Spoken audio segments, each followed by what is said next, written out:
Hello friends, good evening to all of you. So आप सभी का स्वागत है मेरे चैनल एसडीएन अकेडमी में। एज आप सभी को पता है कि ये चैनल आपके लिए ही बनाया गया है, प्लस 1 और प्लस 2 क्लासेस के लिए, फिजिक्स मैथ्स के लिए। सो एज मैं आप सभी को पता है कि मैं मैथ्स पढ़ाता हूँ, ठीक है ना। तो आज हम अपना नेक्स्ट टॉपिक शुरू करेंगे for plus 1 class complex number, and in this topic we now continue with the representation of a complex number on a Argand plane. सो उससे शुरू करने से पहले मैं आप सभी से एक ही रिक्वेस्ट है, प्लीज अगर आप हमारी वीडियोस आपको अच्छी लग रही है तो प्लीज उसे लाइक करने के साथ साथ सब्सक्राइब भी कर दें और अपने फ्रेंड्स के साथ शेयर भी करें। ऐसे कोरोना बहुत चल रहा है, ठीक है, तो उन्हें कोई भी इफेक्ट ना हो पढ़ाई का, ठीक है। इसलिए ज्यादा से ज्यादा शेयर जरूर करें उनके साथ, ताकि वो हमारे चैनल पर बने रहे और उनको कोई भी इफेक्ट ना पड़े कोरोना का, ठीक है। तो सो बेसिकली हम अपना लेक्चर, और आपको एक और बात करनी थी कि मतलब आपको किसी भी पॉइंट पे कहीं पे भी कोई भी क्वेरी आती है तो हमें आप कमेंट बॉक्स में जरूर लिख के बताएं, ताकि हम उससे अवेयर हो। अब हम पूरी कोशिश करें उस क्वेरी को सॉल्व करने की, ठीक है। So let us continue with our today's lecture number 6 of complex number with the representation of a complex number on an argand plane.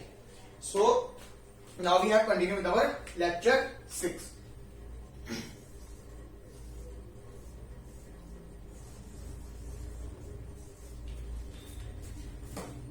Representation of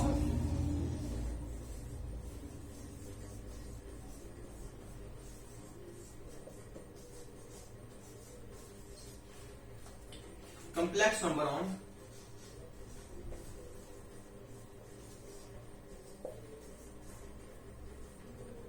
argand plane. So this guys argand plane.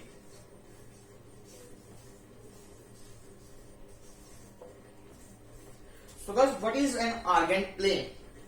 An argand plane is a plane consisting of two axes, that is x, either it is x and y, either it is y and z, either it is z and x, like this.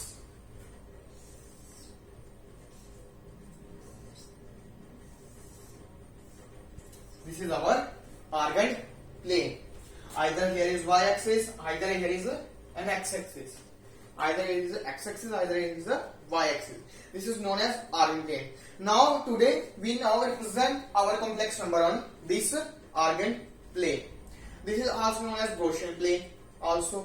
And now we continue with our representation.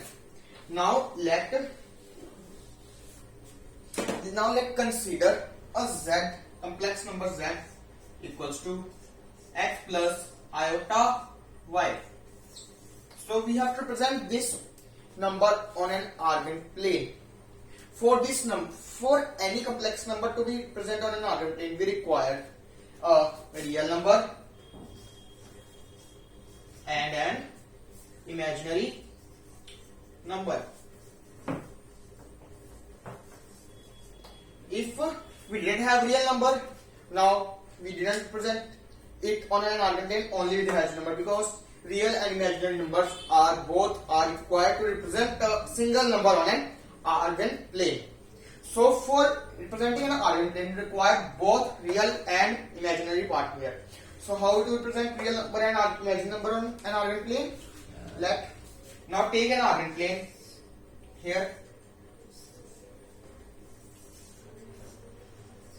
This is y axis here, guys, and this is x axis.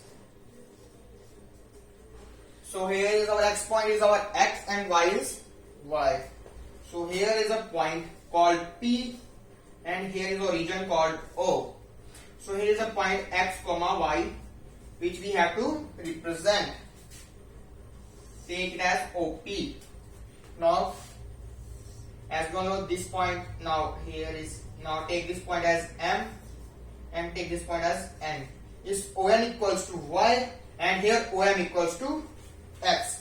Here we take a point P, x comma y from origin and take it as OP. Now here OM is x and here ON is our y. So it makes some angle with positive x axis. What this angle called? This angle called our argument z. So what is the definition of argument z? Argument z defines as the the vector makes an angle theta with an positive x-axis known as argument z. So here theta is our argument of z.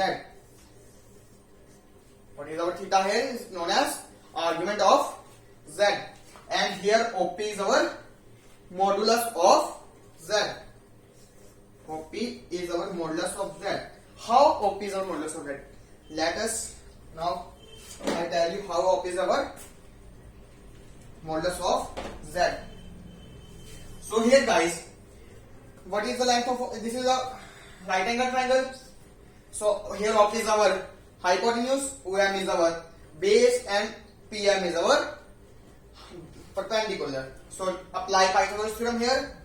OP square equals to OM square plus PM square.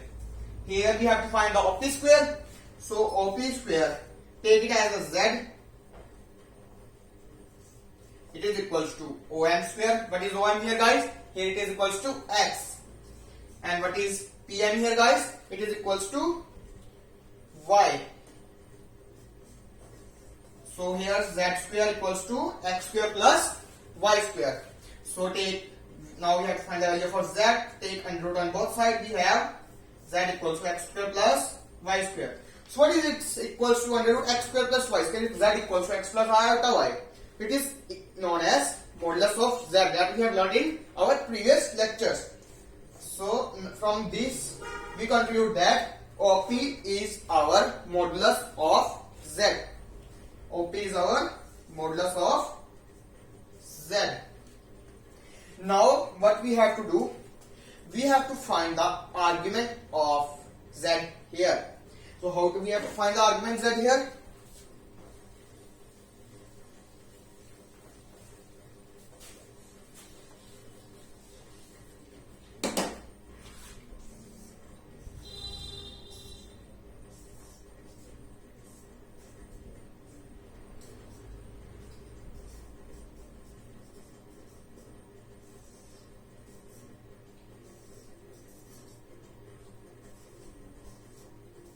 So now we have to find the argument of Z.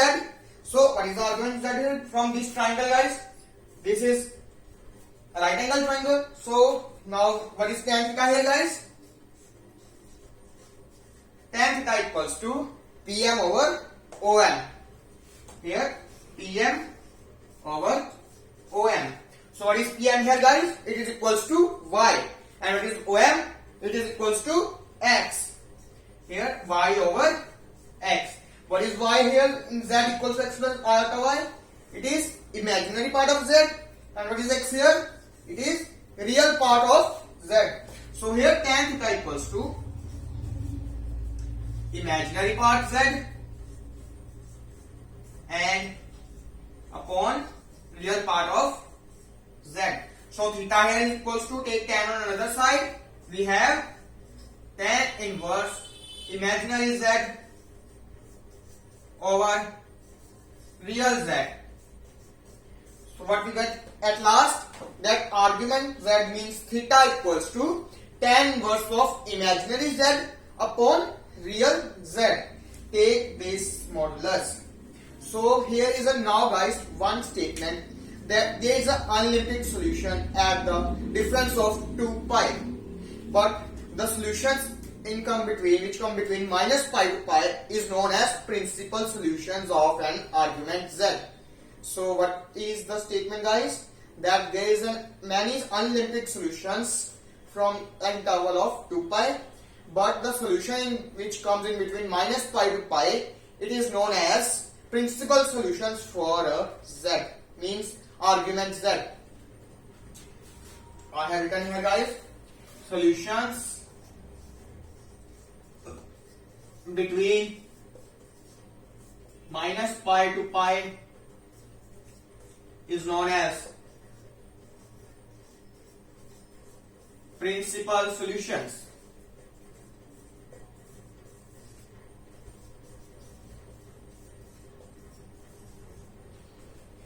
Now guys, why we take here modulus? it is, we take modulus, it is imagine that both from both the values it is also negative, so we don't take a negative value here for argument z. Now there is a 4 conditions, guys, because there are 4 quadrants. If x is positive, y is positive, x is negative, y is positive, x is negative, y is negative, x is positive, and y is negative. So for 4 conditions we have to find the argument of z. So what is our argument for z for first quadrant here, guys? When x is greater than 0 and y is greater than 0 means in first quadrant. So what is it, guys? Take theta equals to tan inverse y over x. Imaginary part of the real part. Here both are positive. So take this tan theta equals to y over x. So here it is equals to tan alpha.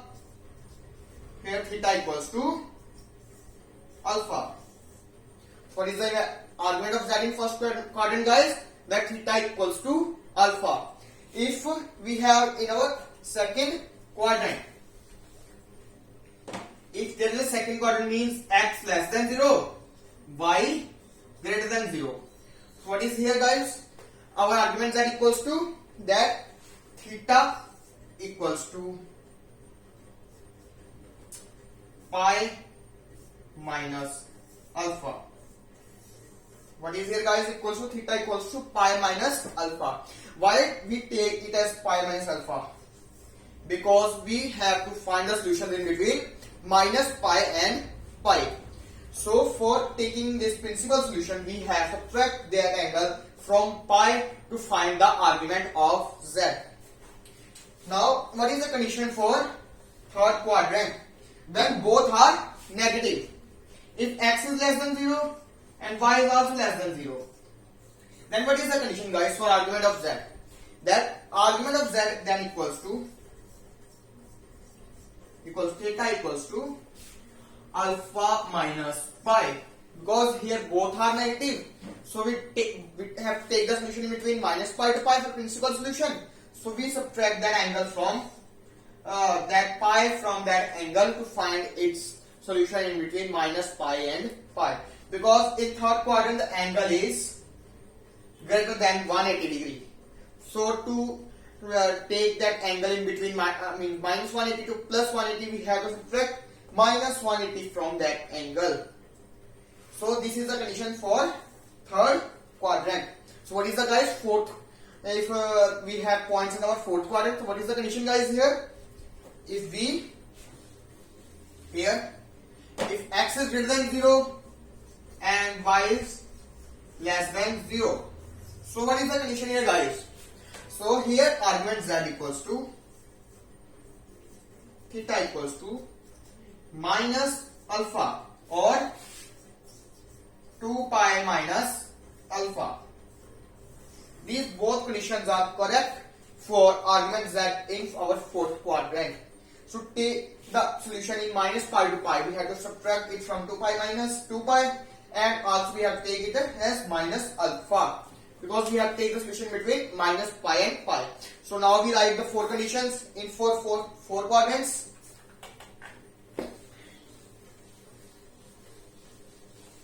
So here for first quadrant, when x greater than 0, y greater than 0, our argument z equals to alpha. When x less than 0, y greater than 0. So our argument z here is equals to pi minus alpha. Third condition, guys, when x less than 0, y less than 0, both are negative. So here argument z equals to alpha minus pi. There is also one more condition that I previously didn't tell you, that it is also equals to pi plus alpha. These both conditions are true for points present in third quadrant. And for x greater than 0 and y less than 0 means fourth quadrant, here argument z equals to minus alpha and also 2 pi minus alpha. These both conditions are true for the points present in our fourth quadrant. So here are some conditions, guys. So today we learn how to represent a point on a complex number and what that point represents, what that vector represents, and what is the argument of z, and what is the conditions for argument z in our four quadrants when x is greater than 0, y is greater than 0, x less than 0, y greater than 0, and x less than 0, y less than 0, and x greater than 0, and y less than 0. These are the four conditions which we have learned today. That for the argument z. What is the value of that argument z in that four quadrants? These are totally different, and what also we learned today, the principal solutions lie in between minus pi to plus pi. So I hope all you understand how to represent a complex number on a argument plane, how to find an argument z, what that point represents from a region, what that vector called, it is known as modulus of z, what is the interval of principal solution, all that. So I hope, guys, these are understandable to you. Please, at last, I request you all to like my channel, subscribe my channel, and please share my channel to your friends for more subscribers, for more likes, and for more also for that they didn't affect with the corona on their studies. So thank you guys for listening to me.